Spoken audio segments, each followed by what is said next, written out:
Hey everyone! A great question came in. What's the difference between very good and so good? That's a perfect question because it gives us a chance to talk about two really useful words, very and so.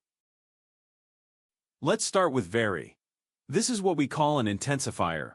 It's a simple word that makes an adjective or an adverb stronger. The tea is hot. Okay, we know the tea is hot. The tea is very hot.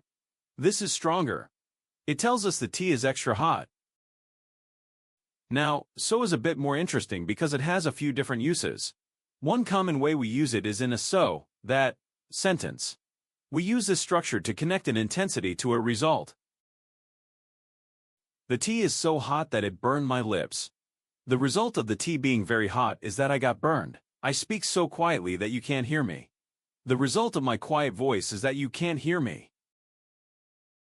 In everyday informal conversation, we often drop the second part of the sentence.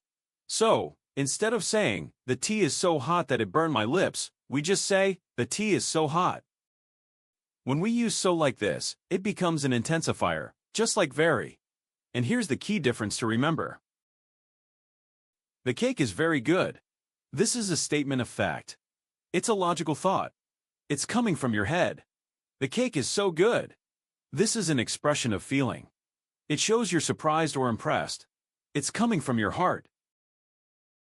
So, while they are often interchangeable, remember that very is more formal and factual, and so is more emotional and personal. I hope that helps clear things up for you.